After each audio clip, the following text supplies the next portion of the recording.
All rise for the pledge.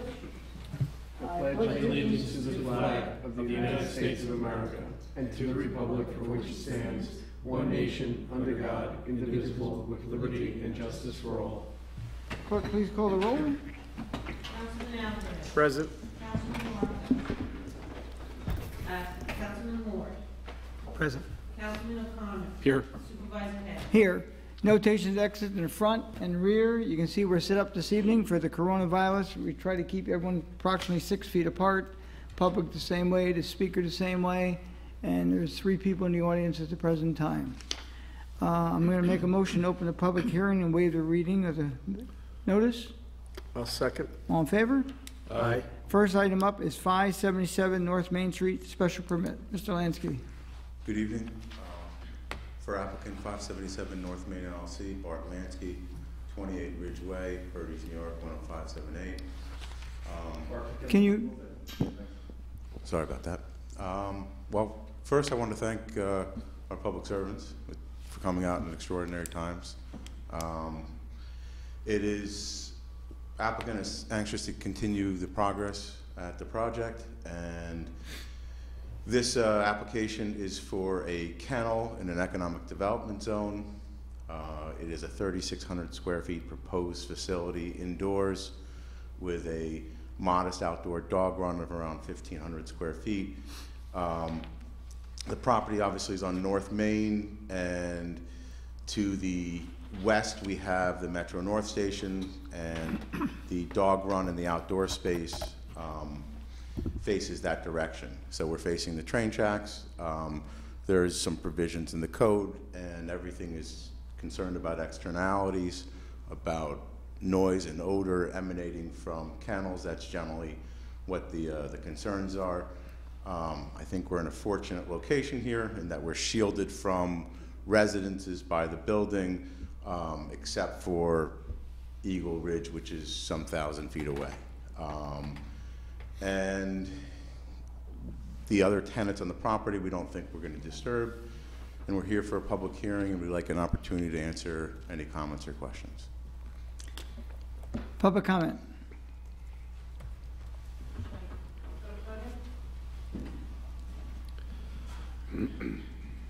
So my name is Bailey Santucci. I have a few concerns. I'll just start reading. I'd like to start with regards to the public notice signage requirements. As for the town code, a sign of public notice is to be posted by the 7th day following the application submission of application or petition. This was not done until about a week ago after I made it known to the building department. They've also been in front of the planning board, and there was no sign posted on the property. The sign that's been placed on the property for the public notice sits at a location that's not easily visible from the road. You'd have to actually drive through the property to see it. And I'm here tonight to speak in regards to this matter for multiple reasons. As many of you know, I own Putnam Paws on Route 22. 6 years ago, I came in front of the town board requesting my special permit use to allow me to be able to have the same kind of business. Not only did I have to go in front of every board, but I was also forced to get health department approvals. Are they? My zoning district is SR 22. It's the most commercially zoned district in Brewster with miles of shopping plazas back to back. When I've come in the past for guidance and information to allow me to do overnight boarding, I've been instantly turned away, claiming I'd have to have the zoning changed in my favor and it would be near impossible. That brings me to my concerns for this business and the public. Not only was the signage for the public notice not done according to your town codes, but were the mailouts done to the houses that are directly across the street, no more than 400 feet away through the woods on Grove Street? The reason I ask is because if you've not given the taxpayers the opportunity to voice their concerns, are you representing the town fairly? Last meeting, the discussion of a minimum of 50 dogs to be housed at the facility was brought up. Do you know what a group of dogs, of 10 dogs playing sounds like? Have you ever been to a dog park and had a pack of dogs running around playing? Let me tell you, in my 15 years of experience, it's incredibly loud. The facility has been said to be a training facility, which means dogs coming in for 2 to 4 week training stays clearly have behavioral issues or they'd not be coming. This means socialization issues, aggression, separation anxiety, or a multitude of other issues. The owner of the business stated that it takes the first week to break bad habits for the dogs. This means a minimum of a week of loud dog behavior or a dog that's scared and nonstop barking because it doesn't understand why its owner left it, or a dog that's bouncing off the walls riddled with anxiety. Now, times that by 10, 20, Or how about 50? 50 barking dogs 24/7. This is not giving the neighboring properties a chance for a day of silence. At the last meeting, it was said that the dogs at the facility are not loud. They're so well trained they hardly bark. This contradicts the purpose of the business being requested, as some dogs may be trained, but the ones coming for multiple week stays are not trained yet. My business, I have 3 different doggy daycare rooms, small, medium, and large. My business is a home environment kept small and quiet. The way I'm able to do this is by limiting the number of daycare dogs that come per day. My large dog room never has more than 10 dogs a day. Most of these dogs come in are incredibly well trained. I myself have 2 Cane Corsos that have gone through extensive training. However, when they're rolling around playing with other dogs and the entire pack is playing, they make noise. Some dogs bark to get others' attention, some play growl. The point is, it doesn't matter how well trained you claim your dogs are, they're dogs, and by nature they're packed animals, they're vocal. My final words are for the 3 current doggy daycares, 2 boarding facilities, and 6 grooming salons currently located in Brewster. Now more than ever, you should be supporting your current local businesses. Please take careful consideration into everything that's been said and make a smart decision that keeps all the people that will be affected by this in mind. Thank you. Do you have an extra copy of that to leave with the clerk? I do. Would I you, have a few copies, I don't know if you guys. no, just the one, because we'll scan it to everyone tomorrow. Okay. So, and the clerk is right here. Anyone else for public comment?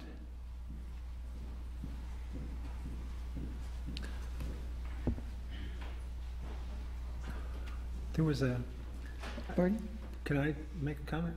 Yeah, but let the gentleman first, then you Thank can you. make a comment, yes. Thanks. I appreciate that there are local businesses who have some overlap and that they've been here. This location is different than the Route 22 location, and I don't expect that we're going to have any noise complaints. We haven't had any noise complaints since I've been at the building for over a year, and that's with heavy equipment and lots of construction. That's with sandblasting, that's with jackhammers. We're in a unique location, and the economic development zoning is the most expansive you have here in the town of Southeast. The list of mailings is more extensive than what I see on Google Maps in terms of what's within 500 feet, but it's the list we get from the assessor, and we mail to everybody on the list. And so the mailings were done. The sign was put up. I believe the sign meets the code. I believe it can be read. The letters are, the code says 2 inches high. The letters are 2 inches high. Thank you. Thank you. Mr. Lord? Yeah, I was out yesterday, and one of the residents of Griffin Road mentioned that the lighting seems to be a little bit obtrusive, and I guess could you consider dimming it a little bit? Which way is Griffin? Griffin is Directly across Crosby the Avenue, street. and then Griffin Road is the one that parallels the tracks at the Across bottom of North Crosby Main. Avenue. So they're concerned about the lights on the front of the building? Yeah, the gentleman that I spoke with, he's an old railroad person, and he says it's even brighter than what's coming from the yard.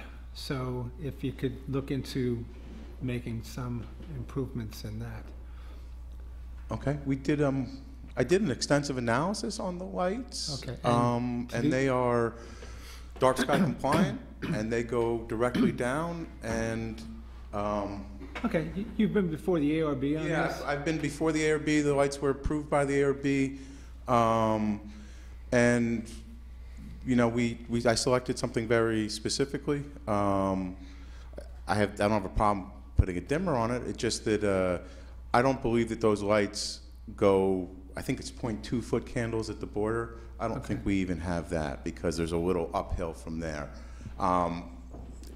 They go directly down. If you drive by at night and we still think there's an issue, I'm happy to address it by putting a dimmer on it, but I don't think we have it. Cool. Well, I'm just voicing his concern, that's all. Thank you. Any other comment? Okay, because of the number of people in the attendance tonight, we're going to extend the public hearing for 10 days for written comment. Okay.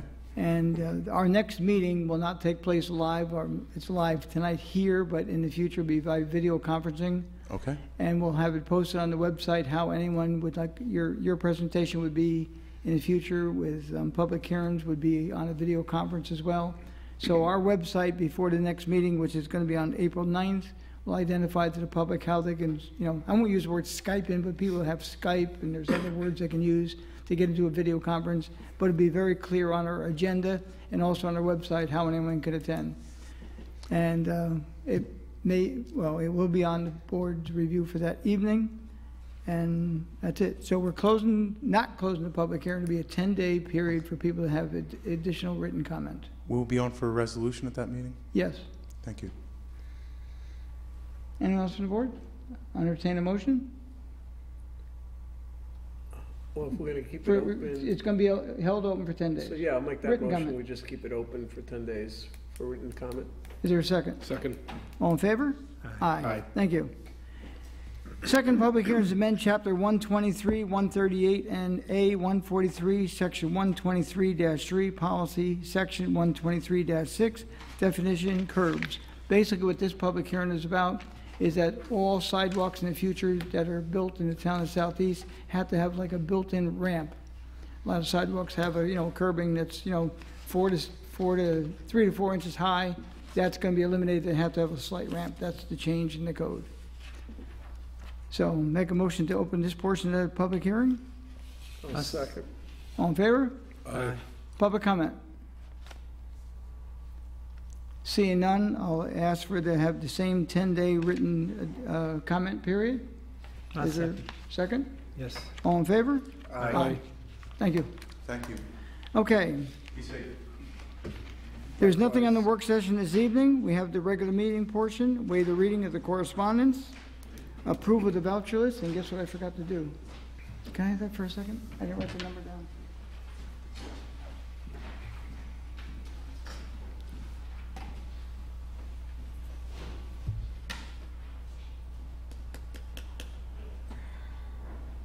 I know why it's not written down now.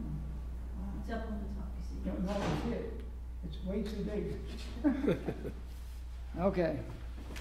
Okay. Approval of voucher list, $1,479,880.81. So moved. Second. All in favor? Aye. Setting the meeting dates and public hearings. This is new now. Temporarily, as town board meetings will be conducted by video conferencing, please check the town's website, southeast-ny.gov, to learn how to obtain access and participate in those meetings. The next meeting by video conferencing will take place on Thursday, April 9th, 2020, and again on Thursday, April 23rd, 2020. So moved. Second. Discussion. All in favor? Aye. Number 4, resolution authorize additional expenditure purchase highway equipment. Now therefore be resolved that the town highway superintendent is authorized to expend an amount not to exceed $10,000 for the purchase of additional plow equipment to outfit and recently acquired vehicle. And be further resolved that the Southeast Superintendent of Highways requires any additional funds above the additional allotted, he will need further authorization by the town board to make such expenditure. And be further resolved that this resolution shall take effect immediately. So move for discussion. Second. Discussion. All in favor? Aye. Number 5, Resolution 2020 Highway Improvement Funding, Highway Law 284 Agreement. Now therefore be resolved that the town board agrees to amounts and allocations of road improvements and capital expenditures as set forth in a memoranda submitted by the highway superintendent as amended, a copies of which is annexed hereto and may be a part thereof or hereof, and be it further resolved that an affirmative vote by the majority of the town board shall be deemed equivalent to the execution of an agreement by a majority of the town board as contemplated by the Highway Law 284, and execution of a copy of this resolution by the highway superintendent shall be deemed equivalent to a fully executed agreement as to expenditure of highway funds for the 2020 fiscal year as contemplated by Highway Law 284, and be further resolved that the town clerk shall enter this resolution into the minutes of this meeting, and that a fully executed copy hereof shall be filed in the office of the town clerk as directed by Highway Law 284, and be further resolved that the town clerk is hereby directed to deliver certified copy of this resolution to the highway superintendent forthwith. So move for discussion. Second? Discussion. I don't have a copy of the memorandum attached to the, showing what roads and everything that was discussed. They were circulated at the last work session. Yeah. Yeah, I know. You want me to get a copy of it to see? Nothing has changed. Nothing has changed. Okay, no, if We'll if put- you could just send me a copy or email Okay. me a copy. Okay. Cool. We have it. Again, it's in your last package for the work session. Right. For some reason, I can tell you why, we've been really busy. Okay, cool. Okay, No, well, I'll no, make a But there's note. no changes from. No what was- changes. Everything's fine. All in favor? Aye. Okay, public comment.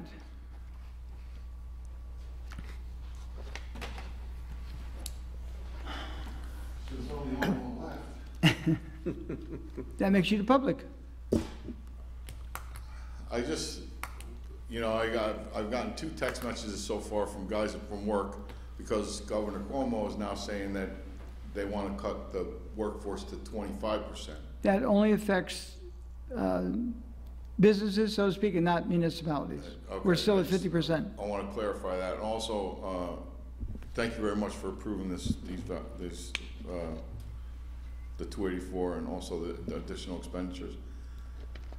Right now, with the, being cut, the workforce being cut like this, it's gonna really put us behind. My biggest concern is the welfare road job. How, depending on how long this lasts, that may really impact that job because it's impossible to do that job with half the workforce. So we're gonna have to, I guess we'll have to cross that bridge when we get there, Literally? literally. It's not gonna be a bridge anymore. When you get closer to that, and depending on where we are with this coronavirus issue we're facing, the town maybe can work some numbers around that they could bring in some additional highway people for that period of time to do that?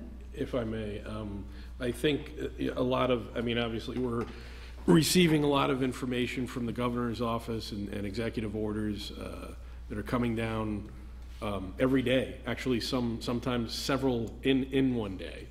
And every time they're asking that the workforce is being reduced down to the 25% that you're saying, they also are saying for non-essential operations. So if you can articulate in some way that maintaining a road to a certain degree is obviously an essential process, there's probably a workaround as far as the staffing and allocation of personnel for that. And the fact Yeah. that, and Mike, also, the fact that people will be paid to stay home, again, we would look at our numbers and see if we can adjust them to get that bridge done. Yeah, and also, if I can, send something to someone, because it's vital for me to have this, these guys at work. Even at 50%, I've been doing the numbers and I'm trying to split the guys up so I can have one half of the guys do one thing and then another half do the other thing. And also, is there any criteria on how you have to do this? Because I was going to change this around a little bit, and I was going to do 2 days on, 2 days off. I was going to keep, to try to keep these guys. It's at your discretion. Okay, all right, because As an elected official, you have more discretion than the average department head, but it's your discretion. I just wanted to make sure that there wasn't something coming down from the state that they had to be off for so many days or whatever. Oh, we can't promise you that. Between now and then, it may change. Mike, with the change in hour and there being a little bit more daylight, can you stagger the guys? Like, I'm making it up. If you typically work 6 a.m. to 2 p.m. or something, can you now do 6 to 2 and have the other bunch work from, 12 to 8 or something to that effect? This way. Yeah, right now I've been in contact with the union, the Teamsters Union, just to see to get a feel what other towns are doing. I know that Yonkers, they're doing some crazy stuff. They're working 3 12-hour days, and they're trying to do things. So I think this is just like a learning process for us right now. But I'm going to start off. I split the guys up, and I'm going to start off doing you know, 2 days on, 2 days off. And then we're gonna work on it from there. And then, you know, I mean, I'll draft a letter, you know, saying what it, you know, what I could you know, because I could figure out what I really could use to really maintain safe roads, and which would be a little bit, probably around 75% or 65%. You know, I mean, I could, if I had 2 more guys, instead of having 7 guys off, if I had 5 guys off, that would make a huge difference. I'm working on numbers now. Each department has a different criteria, so to speak. To keep 50%, we may be well below 50%. So give me a little time, and the bridge is going to start approximately when? If this thing goes past June, if this thing goes into June, I mean, if we get through April and May, and this thing, we're back to normal by June, then I'll be fine. Okay. You know, if it comes any later than that, then it's going to be, you know, because it's a road closure, you know, they want us to do that during July and August, so it doesn't impact the buses. Okay, and 4 to 6 weeks you're going to take to do it? Yeah, it's going to take 4 to 6 weeks to do it. Their projected schedule is 8, but you know, I think we can get it done in less time. Okay, as we get closer, again, I'll look at the numbers, and if a person's asked to stay home, I might volunteer. Yeah, because we're going to continue with the process. You know, right now we're in the design stage of the concrete products. Worst case scenario, if this thing continues on, you know, the town will purchase the concrete products, and we'll just have them brought to our yard, and we'll store them at our yard until we can, you know, until we can do the job. Yeah, we also have to expend the money this year. We're going to lose the grant, so we can't have that happen. So there's a lot more at stake besides yeah, this. exactly. So it's, you know, We'll get it done. You know, hopefully, you know, because right now, even at staffing, losing 5 guys, it's impossible to pave, you know, missing 5 guys. So we're hoping that, you know, this thing gets resolved by, you know, April or May, and then I can, you know, have enough guys to.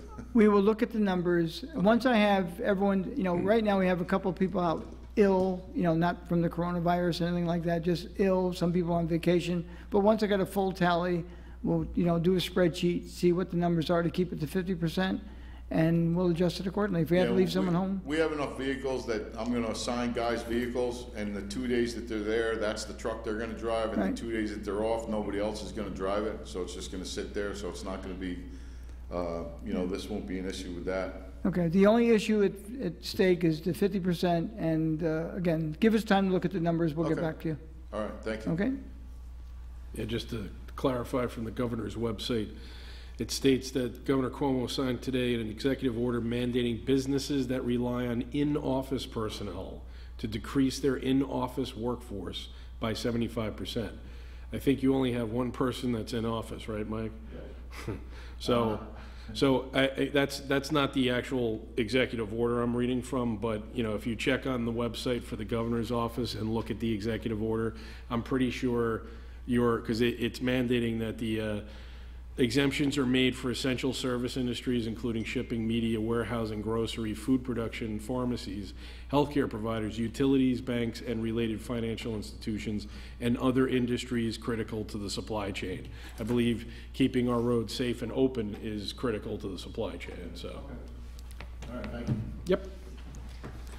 And most of our departments will be working, every department, including yours, Mike, will be looking into about remote access.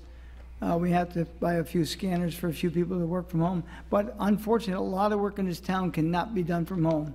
You know, we got the assessor's office, the town clerk's office. She even conducted a marriage today, did you not? Could you mention that? First kid's gonna be called Corona. Anyway. Were they Serving at the reception afterwards. So we'll take that. Town board comment? I have none. Just be safe, and get outside and enjoy yourself and in a beautiful town with your family, and stay 6 feet away from everybody else, Yeah, just, at least. yeah. Now, at this point in time, a special thank you. I mean, a lot of times, I guess we do take our first responders for granted. They always have stepped up to the plate, but at this point in time, with what's out there, they're really stepping up to the plate. So you got the emergency services, fire departments, ambulance workers, and law enforcement. And there's probably many other categories. You have doctors, nurses, people working in the healthcare facilities. They're all stepping to the plate. And there's even a category now, we have to include those people that are stocking the shelves in supermarkets. People know what time they make deliveries, and first thing in the morning, people are at the door, and they're in the front line serving and keeping people aware and as stocked the best they can. Now, we do have a problem here in the town, as every other town, probably all over the country, with masks, gloves. We got a shipment of gloves in today, so we're good with gloves. We didn't ask for many masks. We've been open at Town Hall. We're asking you not to come in, but we're here. If you have to come in, we have 10 Palmer Road, which is the Highway Department, 1 Main Street, and 1360. We have vestibules. We've always had a very secure location. Other towns have much larger buildings, and so we have a very limited access. We come to the window, wait on you the best we can. We answer the phones. The courts are kind of another story that's not controlled by the town in any way. The last notice I saw, they're going to be closed for 45 days. So when you call the town, if we tell you we can't help you, the town has nothing to do with the courts and can't respond on their behalf. I want to make everyone aware, seniors and everybody, the scams with the coronavirus are really rampant. And I'm telling you right now, if someone calls you that they can get you, I don't know, a test kit.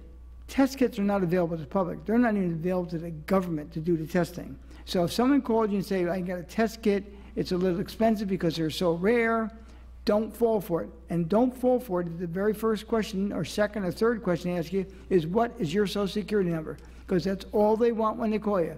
Once they get that number, and you might catch on, but once you give out that number, do not give it out. No matter what your age, the seniors are probably more, at home answering the phones than some others, but a lot of people are at home. Please do not give your social security number to anyone, okay?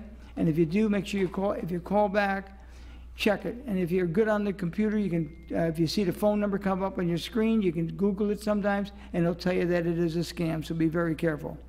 So other than that, just don't take the bait.